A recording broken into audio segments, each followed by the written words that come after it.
श्रीमन्नारायण नारायण हरि हरि ओम।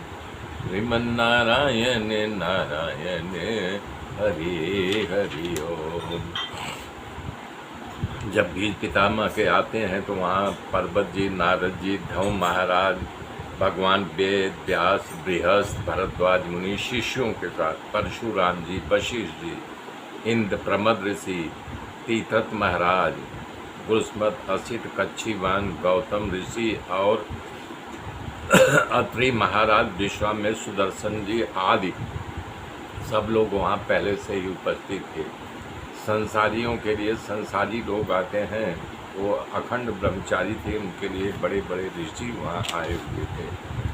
भगवान आते हैं तो वो हाथ जोड़ के भीष्म पिताजी प्रणाम करते हैं। तो उन्होंने प्रण किया था, गंगा जी का तट हो, यमुना का बंशी बट हो, मेरा सावरा निकट हो, तब प्राण तन से निकले। तो उन्होंने दान धर्म, राज धर्म, मोक्ष धर्म, स्त्री धर्म, भागवत धर्म आदि का जो है उपदेश दिया। तो इस प्रकार से हम कह रहे हैं कि भीष्म पिताजी, मेरी तृष्णा रहित बुद्धि, जो कभी किसी कामनाओं का स्पर्श नहीं किया हूँ, अनेक साधनों और भजन से शुद्ध हुई हुई भगवान के चरणों में मैं समर्पित कर रहा हूँ। भीष्म पितामह जी बोल रहे हैं, हे भगवान, आप मात्र लीला करने के लिए ही अवतार धारण किया है, वो अपने आनंद के लिए।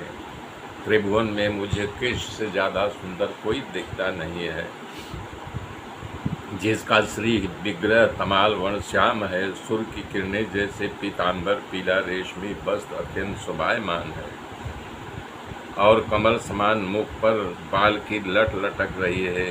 हे अर्जुन के प्रिय सखा कृष्ण, हमारी निष्कपट आपके चरणों में प्रेम हो। युद्ध में कवच धारण करने पर मुख पसीना पसीने से धूल लगा, मुखड़ा बिखरा हुआ, बाल चेहरे पर पसीने की बूंद टपक रही है, उस भगवान को हमारा अंतः शरीर और आत्मा समर्पित कर रहा हूँ। हमें वो भी याद है जब युद्ध के भूमि में दोनों सेनाओं के बीच में आपको अर्जुन ने रथ ले जाने के लिए कहा था, तो आप वहाँ ले गए, लेकिन दोनों सेनाओं के बीच में खड़े होकर के हम सबकी आयु पे आपने हर लिया था। दो दृष्टि मास से शत्रुओं का वध करने वाले अर्जुन के सखा कृष्ण में हमारी रति हो, हमारा प्रेम में हमारा अनुराग हो। युद्ध के प्रसंग को याद करके भीष्म पिताजी कह रहे हैं कि अर्जुन ने आपको दोनों सेनाओं के बीच में रथ ले जाने के लिए कहा, तो रथ को बीचों बीच खड़ा कर दिया, और मुझे गुरु द्रोणा को अर्जुन ने देखा तो मोहग्रसित हो गया, भयभीत होकर रथ में बैठ गया। तब ने आप उसके गीता का ज्ञान दे करके, आत्मविद्या दे करके अर्जुन के अज्ञान को नाश किया था। उस भगवान के श्री चरणों पे हमारा कोटि कोटि प्रणाम हो।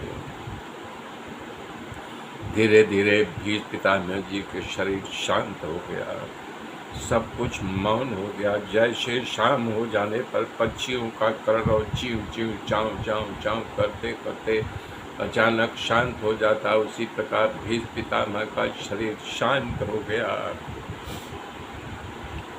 सभी समाज ने भीष्म पितामह की सराहना की। पांडवों ने गंगा के किनारे भीष्म का अंत्येष्टि संस्कार किया। सभी ऋषियों ने भीष्म पितामह को अंजलि दे करके कहा कि महारथी थे। किसी ने कहा सत्य प्रतिज्ञ, सबने सराहना की। जब भगवान की बारी आई तो भगवान ने कहा, हे मुनियों, भीष्म दादाजी के